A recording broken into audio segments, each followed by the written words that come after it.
Hello, it's Jennifer Vatsa. In this video, I'm going to talk about as a content creator and product creator, one of the things that I bring to my practice and the art of, as you can see behind me, my essential oils, fragrances, and herbs and all that fun stuff. And that's just a small little portion of all the things hiding around my kitchen, which has very little food in it most of the time. Um, so one of the things that I bring to my business is that I have a lot of formal training and with that formal training, I have a very astute knowledge of a lot of safety practices when it comes to working with herbs and essential oils, especially because I mean, a lot of times people are like, well, it's natural. How bad can it be? I'm like, well, a teaspoon of wintergreen essential oil could kill a small child. And that's something you can buy wintergreen essential oil pretty much anywhere. So it's just knowing these little things and that, a lot of essential oils, especially because they're so concentrated, um, they have a whole host of things that they can interact with, whether that be medications that you're on or different types of out as a content creator and product creator. One of the things that I bring to my practice and the art of, as you can see behind me, my essential oils, fragrances, and herbs and all that fun stuff. And that's just a small little portion of all the things hiding around my kitchen, which has very little food in it most of the time. Um, so one of the things that I bring to my business is that I have a lot of formal training and with that formal training, I have a very astute knowledge of a lot of safety practices when it comes to working with herbs and essential oils, especially because I mean, a lot of times people are like, well, it's natural. How bad can it be? I'm like, well, a teaspoon of wintergreen essential oil could kill a small child. And that's something you can buy wintergreen essential oil pretty much anywhere. So it's just knowing these little things and that, a lot of essential oils, especially because they're so concentrated, um, they have a whole host of things that they can interact with, whether that be medications that you're on or different types of um, medical conditions, anything like that, or if you're like pregnant or nursing, that there's a lot of things you want to be at least aware that they're in that product. So as a content creator, and I buy things from a lot of other people too, because I can't possibly make everything that I need. And um, a lot of times, um, I want to know what's in something. And I adhere to, from my aromatherapist and herbalist training, um, the probably FDA guidelines of what's called INCI names, which is international nomenclature. And what that means is when you say a product ingredient, so when you look on the back of something and it's got all these weird, like chemical sounding names and scientific stuff, that's the INCI name. And what that is it's going to be the scientific name. So, say for lavender essential oil, it would be Lavandula angustifolia lavender flower oil. That's how you would list lavender essential oil, because there are a bazillion different types of lavender essential oil. There's spike lavender, Spanish lavender, there's lavandin, which is a hybrid, and then you get into like a whole bunch of different little subspecies. So when you're saying you're putting something lavender in something, you need to have that botanical specificity of it, especially when you're working with things like sage, where there's different types of it, and some of them you don't want to use on small children, or you don't want to use while you're pregnant and nursing. So knowing that information is really crucial. And I had an experience at an event I was vending at last year where someone was selling potions. So there were little bottles of things you could imbibe. And I asked her, I was kind of like, well, even just I wanted to know what the base liquid was, because I was like, I don't want to spend 20 something dollars on this and find this is freaking apple cider vinegar, because apple cider vinegar is freaking gross. I hate it. The smell alone nauseates me. And she did this little zip lip thing. I was like, honey, I'm not trying to steal your potion recipe here. I just want to know if it's going to like kill me.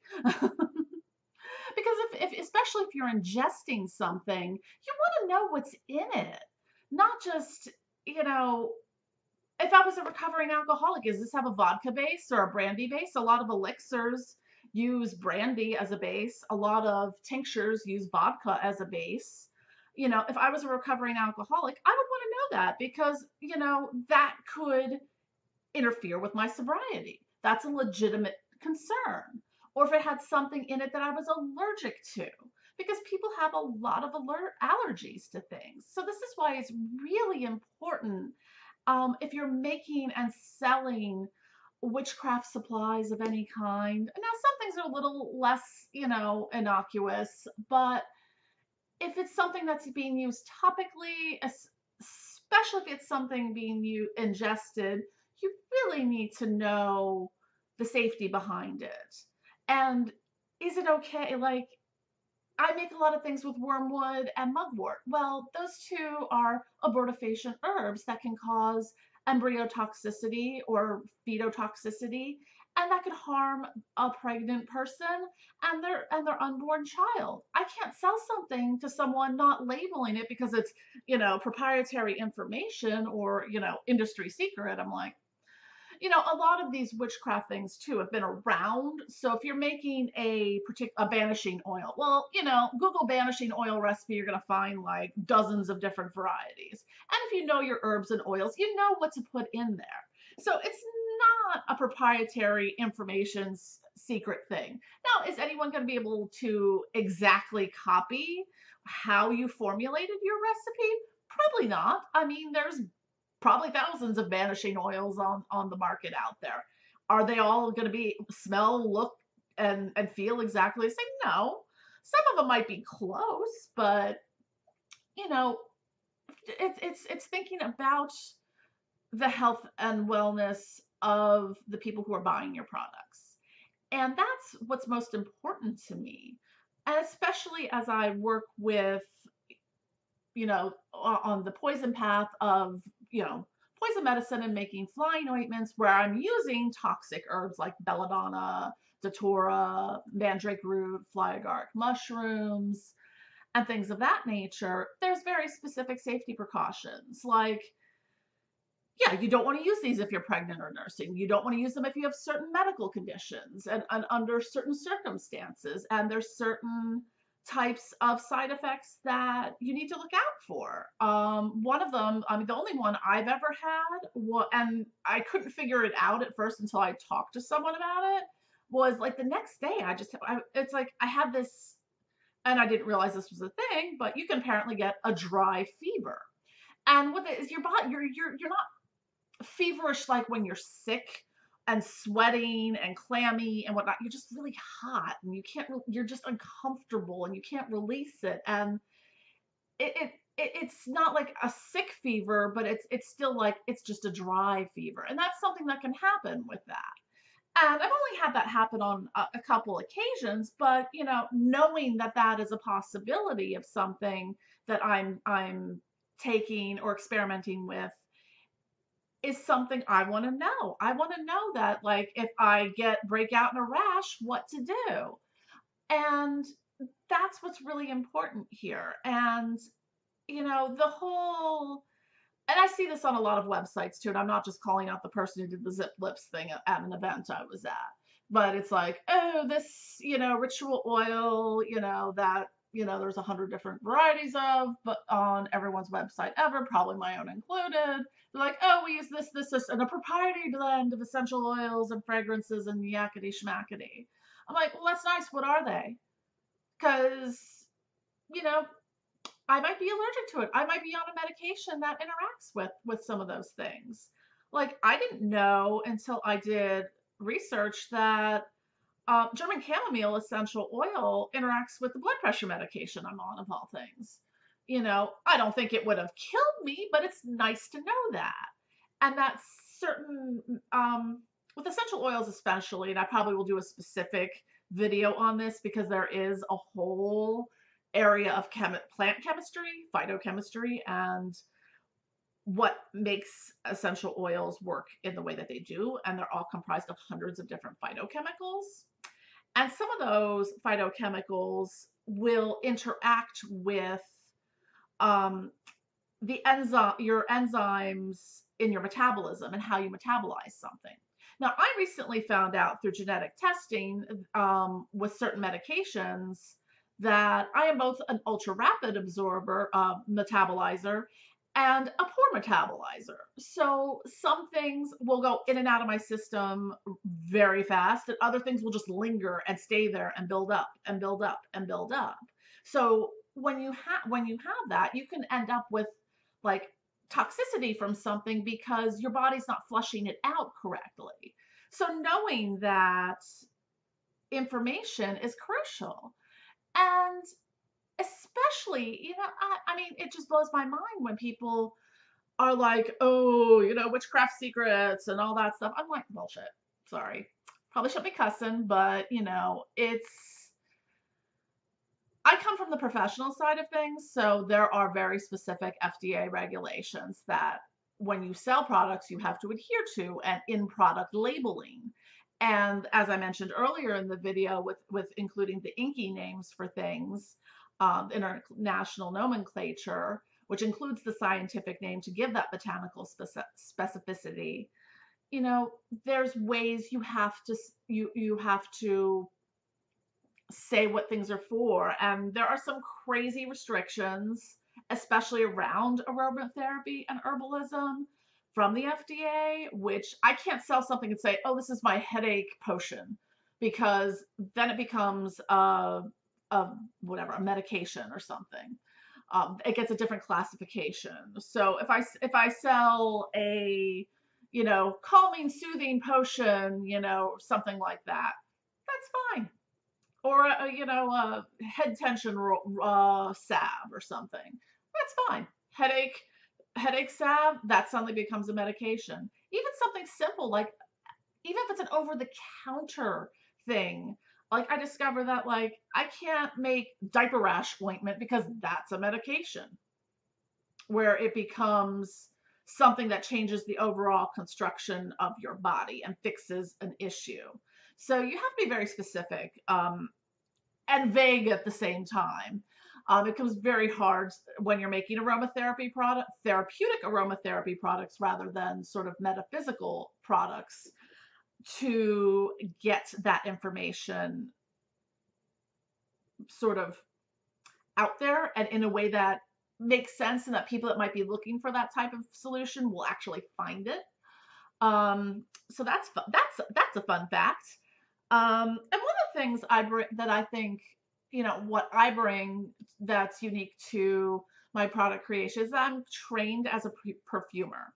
So when I make ritual oils, I mean, and some you're just, banishing oils, and anything that's got sulfur is going to be kind of stinky. And, you're not going to really want to get that on your skin or something like that. But, when you're making something, I do a lot of herbal infusions. Well, some things just don't smell great once you've infused all these herbs together over heat. I do them over a low heat over a period of time, off and on. And sometimes things don't smell great. When I first started making my flying ointments, the belladonna one it smelled terrible. I was like, I don't want to put this on my skin. It doesn't smell so great. And so I was like, all right, let's get our nose into this, and started experimenting with putting some essential oils that complemented the purpose of the flying ointment, but also smelled nice and made it not smell just meh. Because sometimes you're going to end up with it smelling like whatever carrier oil you use with the beeswax, which is just kind of a banal aroma. But I bring that to what I create, is that I have the nose of a perfumer. I know how to, I have a very strong muscle memory when it comes to fragrance. I think that I'm technically what they call a super smeller, which I didn't always used to be. I had sinus surgery in 2008 because I had really awful sinuses and allergies, chronic sinus infections, all that. They went in, opened everything up, and suddenly, the world smells very different. So I have a very keen sense of smell. And I can sit at my desk at my day job and I can design a perfume not anywhere near any of this stuff because I'm like, okay, well, you know what? I'm going to soften this out. So I'll use a little bit of vanilla. It needs a little bit of a spice. Maybe we'll put some cardamom and clove in. And sure, once I get home and start playing with things, I'll adjust it and maybe add something or take something away.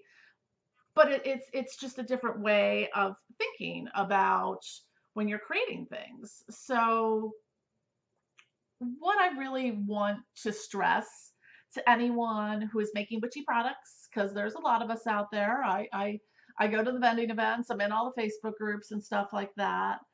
That just do a little bit of research. Just Google, when you're throwing, whatever in to the pot and calling it a product that, it's safe for everyone to use, or at least just have the warning on it, like this is not safe to use if you are pregnant and or nursing. Like I have a bath salt that has mugwort and wormwood in it. And I clearly say, I'm like, no, you do not use this for that.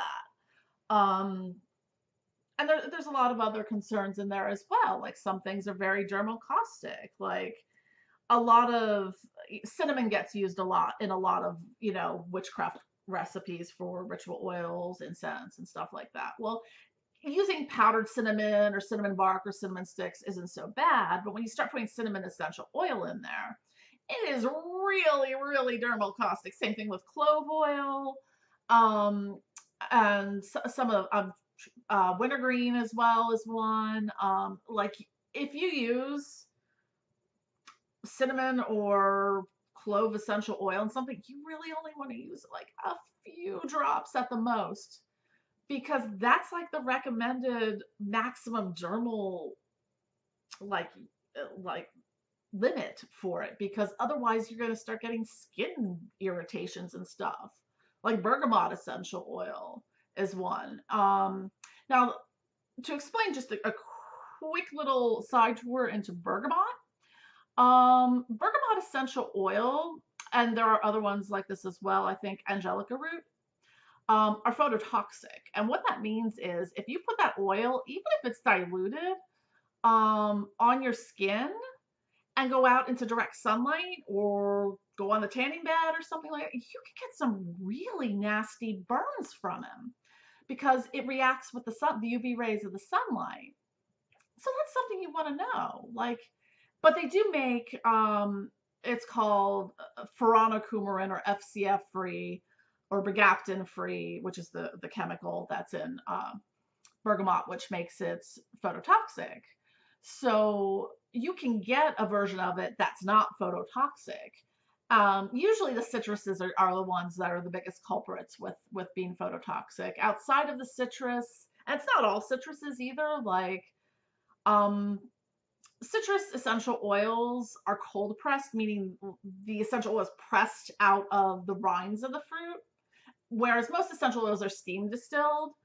So like lime essential oil, if you get an expressed lime essential oil, that's going to be phototoxic. But if you get a distilled one, it's not.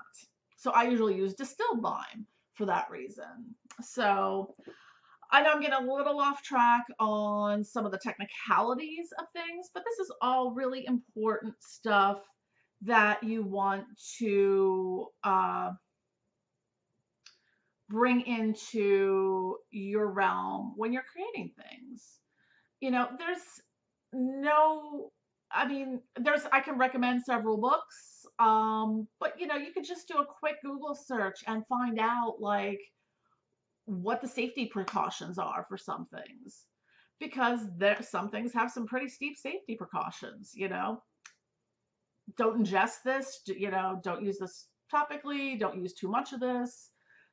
So this is something that's really important. So, um, I take all of this very seriously, and I want to extend my knowledge that I have from my professional studies in these fields to those of you out there that are creating things, so that you create things safely and are transparent about what is in your products and how they should be used.